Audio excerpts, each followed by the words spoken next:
Welcome back to WopTalks. Today we're going over the story of Trouble.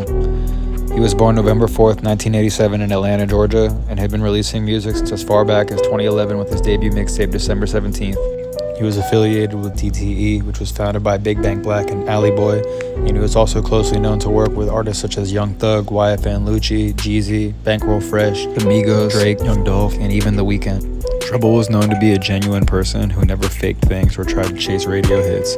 He would pick up traction with his tapes such as The Return of December 17th, Zay Did It, Scoobzilla, and Edgewood. Growing up and eventually moving out of the Edgewood projects in Atlanta, which were eventually gentrified, Trouble was exposed to a lot of hardship growing up.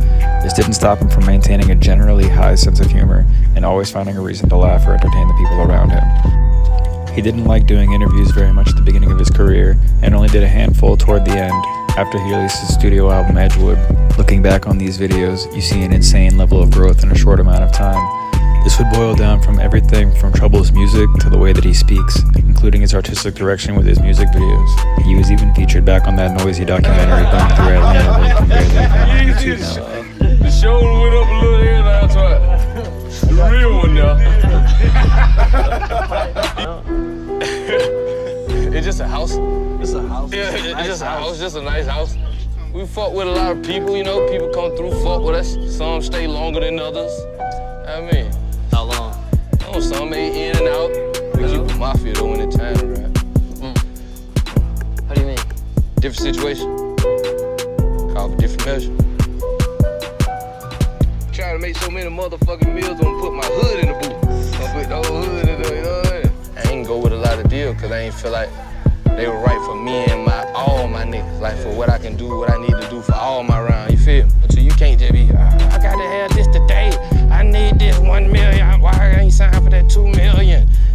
We'll take the long route. You know what I mean? I ain't got no problem with taking the long route. I feel like they're gonna create longevity. Years later, he would do an interview with Genius where he would detail the making of his Edgewood album, as well as talking about his friendships with The Weeknd and Mike Will Made It.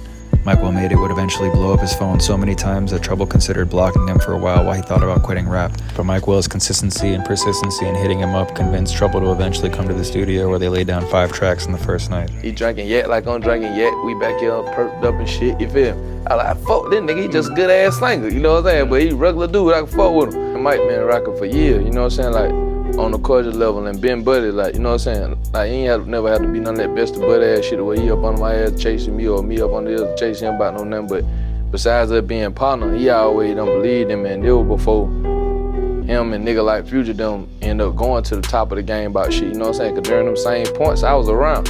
And Mike would actually be on my line, like, bro, pull up to the studio, pull up the studio. They was going in like a motherfucker. But at the time, I'm playing 1 foot in, 1 foot out, really not even believing in that shit like that. Trouble was arrested numerous times in his life, but he was in the legal system from 2016 to 2018 for felony and misdemeanor drug possession and gun charges.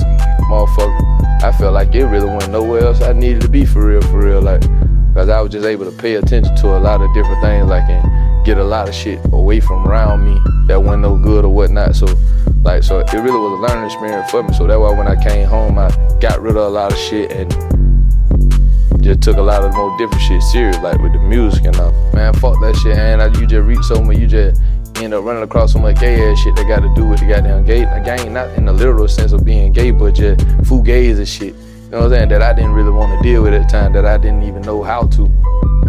Taking my frustrations out on somebody about something, you know what I'm saying? Cause I took everything to heart, you know what I'm saying? So if I end up running to a fuck nigga that I thought was real at the time and I'm in the studio about something, like I'm gonna speak on how I feel about shit, it was gonna be problematic.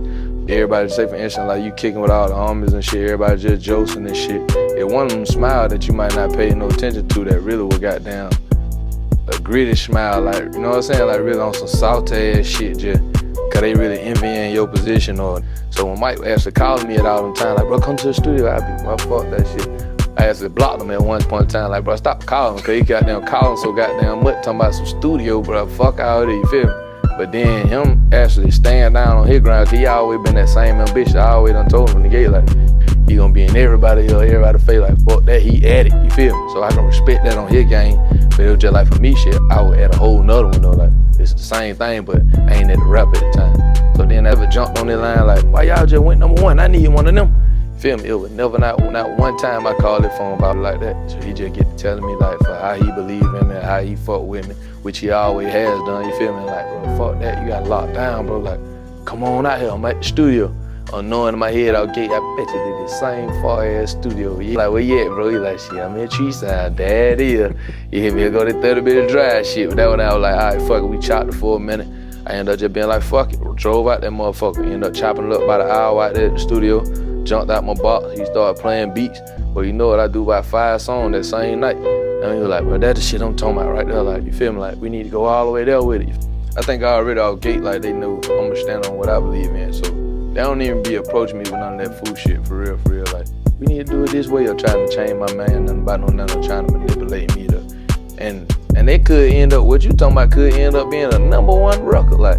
But if that not me, I'm finna chase it about nothing. Hell nah, I'd rather tell my story and these folks end up picking up on what's going on with me, for real, like. The shit that I done seen, and the shit that I wanna express, you know what I'm saying? The feel that I wanna give out to these people. Like, a lot of times, the outside motherfucker looking in may see more than you do. Like, they seen your future before you even had a chance to think about it. Man accused of killing the Atlanta rap artist Trouble was brought into custody overnight. Jamichael Jones turned himself into police in the parking lot of a Clayton County hospital. Now, according to the Rockdale County Sheriff's Office, Jones killed Trouble, whose real name is Mariel, at an apartment in Conyers Sunday morning. Jones's mother apparently convinced him to surrender, and he was connected to acts like Drake and Jeezy. And Kiss 104.1's Frank Ski told us he was friends with the rapper for more than a decade. It's one thing to be an artist. It's another thing to be called an icon to the community, and that's what he was. Ski says Orr was always ready to give of his time and talent to help others. Tragically, on June 5th, 2022, Jamichael Jones would break into his ex-girlfriend Marissa Williams, also known as Rissa Royce's home. She would find Trouble and Williams sleeping in the same bed together at around 3 in the morning. He began to attack his ex-girlfriend and then suddenly turned his direction onto Trouble when Trouble woke up and started to intervene. Mrs. Williams decided to get involved into the fight, trying to stop the two men. But at this point, Jamichael Jones fired one shot into Trouble's chest and exited the building. Trouble would later die from his injuries, and Jamichael Jones would eventually have to turn himself into police after the police went to his mother's home, and while at his home, he called his mother. His mother convinced him to turn himself into the police, where he set up a arranged date and time to do so. This video was frustrating to make because I was personally a huge fan of Trouble during his come-up. I remember listening to Zay Did It, Scoobzilla, and Edgewood, all during their release periods, and all enjoying them very much. This Jamichael dude was a failed rapper, and he was just tender-dicked and angry, and probably realized that Trouble was the person that was at his house. Whether he knew that detail or not, it doesn't justify what he did. It's becoming increasingly difficult to be a rap fan, but I feel like this is something that's said constantly, as we're always losing artists. This year we've lost a lot of people, and if you grew up listening to any type of music from Atlanta in the last 12 years, you definitely heard about who Trouble was. At the end of the day, it's best that we try to celebrate his life and the life of all these artists that we appreciate, because clearly we don't know if they're going to be around forever. Rest in peace to Trouble. I'm out. Peace.